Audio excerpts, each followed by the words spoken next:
Okay, let's finish our discussion of working capital management with some more examples of accounts receivable management, and then we'll work our way into some cash management. So, what happens if we change credit terms? Well, what are credit terms? This is the basis for the customer deciding when they want to pay.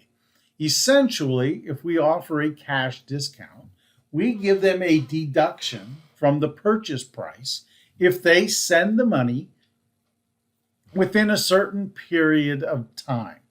So, for example, if we do a 210 net 30, that means the customer can take a 2% discount from their invoice if the payment's made in 10 days. Of course, they could just pay the full amount within 30 days. So they have a choice now. They can save 2% if they send the payment earlier. Well, this is essentially like adding 2% to the bottom line. If you can make the payment of this, then that's what you would want to have, right? So you would want them to pay a little quicker. Obviously, we want our money faster rather than later. So again, this cash discount period is the number of days after the beginning of the credit period during which the discount is available. 210. 10 is the discount period. So if you increase the cash discount period by 10 days, for example, changing credit terms from 210 net 30 to 220 net 30, the following changes we would hope would happen. Sales might increase because more people would take advantage of these the discounting or the lower price per unit. Bad debt expenses should decrease because people are going to make take an opportunity to pay quicker. The profit per unit is going to decrease, though, as a result of more people taking the discount. So obviously that's going to have a little bit of a negative impact on profit, right? Since you're getting less money per unit, there will be some downturn in profit per unit. But we're going to increase sales and decrease bad debt expense. So let's go back to our Dodd tool analysis here. So we had this 600 million in sales, average collection period 30 days. We're considering initiating a cash discount by changing our credit terms from net 30, which means you just pay in 30 days, to 210 net 30. The firm thinks that this is going to reduce the amount of time until payments are placed in the mail, and it's going to go to 25 days. So the turnover now will be 14.6 days, or 14.6 times. The change in credit terms, right, is expected to increase sales by 3%, reduce bad debt expense by 5% or 0.5%. And they estimate that 75% of their customers will take advantage of this cash discount that they're offering. Now, we can just go right to the spreadsheet to plug this information in. Here's some information down here. The new sales, the new average collection period, bad debt expense, the cash discount percent on the new, the cash discount period on the new, and the credit term. So this is the change in credit terms. How does that play out then? Well, as you see here, there will be a reduction in profit because you're going to get a 3% reduction in money provided. However, if you look at the accounts receivable investment, we're actually going to see that that's going to decline. So the marginal cost for that is actually positive. That means it's income of $629. The bad debt expenses, $29.10, and the cost of this cash discount is $9,270. So the net change in profit, $14.69. So again, this process of changing, in this case, changing the credit terms, that is going to allow us to increase our profits by $1,469. Now, credit monitoring is the last part of this to really talk about, right? So this is the ongoing review of our accounts receivable, right? Again, we want to understand our customers. If customers are not paying in a timely manner, right, then this type of observation is going to give us a heads up, right? It's going to give us alert the firm to the problem. So slow payments cost the company a lot of money because in the end, we don't have the money to use. So two frequently used techniques are something referred to as the average collection period and the aging of accounts receivables. So let's think about our accounts receivable management credit terms, right? We're going to look at the average collection period. It has two parts to it. This is the time from the sale till the customer puts it in the mailbox, and then the time to actually receive, process, and collect the payment once we receive it. So the average collection period, you take accounts receivable and you divide it by the average sales per day. Now, assuming the receipt, processing, and collection time is constant, the average collection period tells us, on average, when the customers are going to pay on their accounts. An aging schedule looks at the balances that we have of the accounts themselves. So again, if we look at this table, we can see that 0 to 30 days, $80,000 of our balance that's outstanding, $80,000 is paid within 30 days. That's 40%. 31 to 60, there's another 18%. Within 90 days, we have what? 58, 78, 84% of all of our money is received within 90 days. That's not too bad.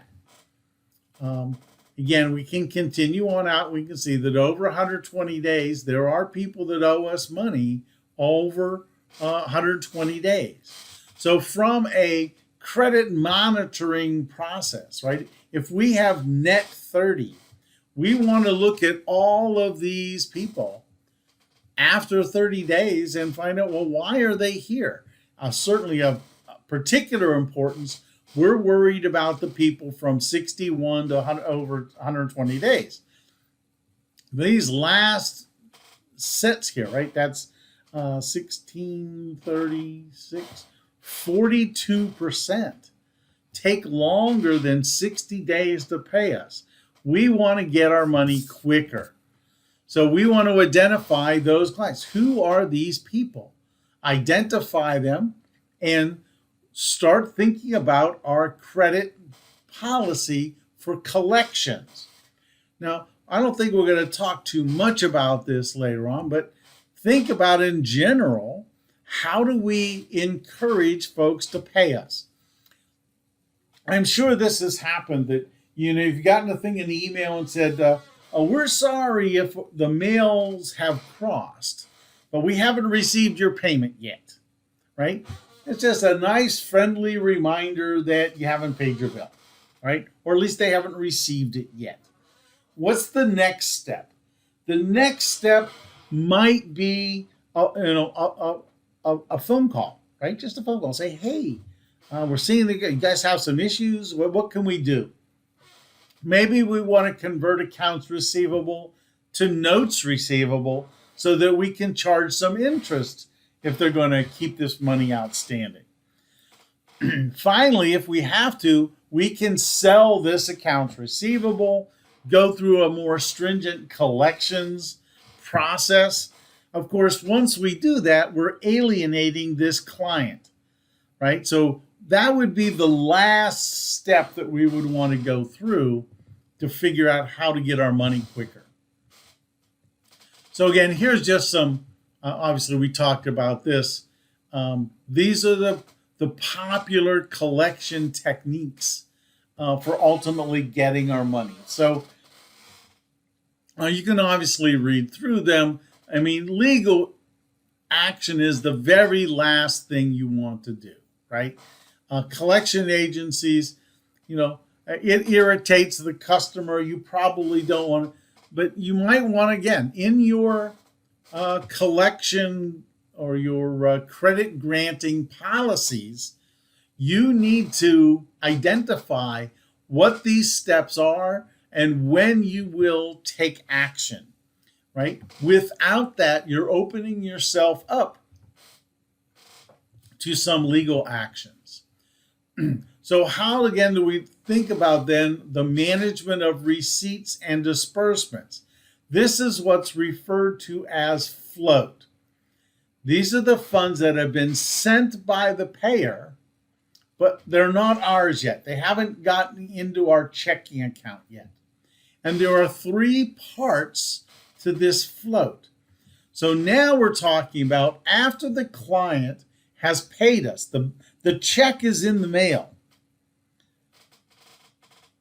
How long does it take from that day till we actually can use the money? And there are three parts. The mail is the time it takes from the time that goes into the mail till it is received by me. The processing float starts then, and how long does it take me to process this document through my accounting system into the bank? And finally, the clearing float is the time from when I get it into my bank and the money now becomes spendable, right? So there's lots of ways that we can speed up collections, right? We want to get the money quicker. A very popular technique is something called a lockbox section. And essentially, this is when you send your money to a post office box.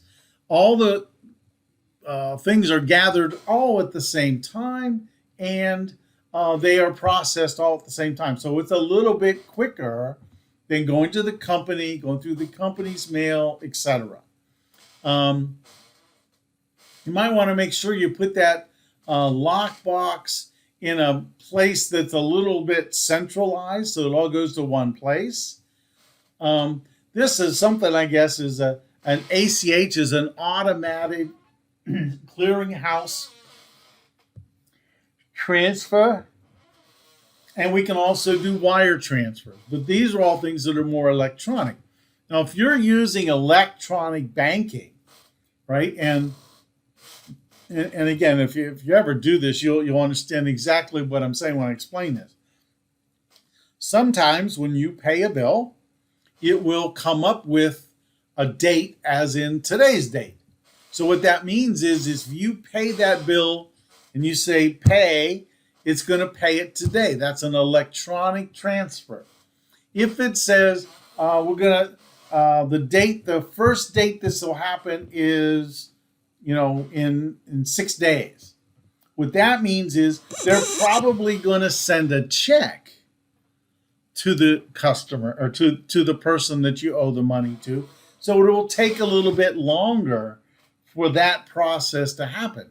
You have to be aware of the due dates so you don't miss the due date with that. But those are all things that are done with electronic banking. Now, the other side of the coin is we want to understand and make sure that we manage our outflow of cash as well. So there is a component to float that's the average payment period. And how we would want to control this is through what they call controlled disbursing.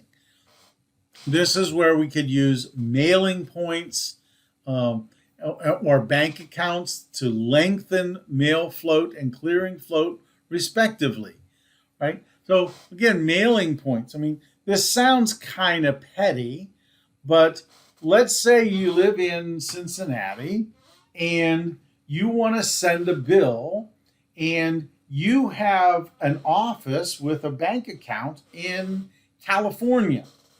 You can send that check in the mail from California. It will take longer to get to that client or to that person that you owe the money to than if you did it electronically, obviously. So these are just ways of slowing down the payments. Well, that's the end of our discussion on working capital management. So I look forward to seeing you in class and in future videos.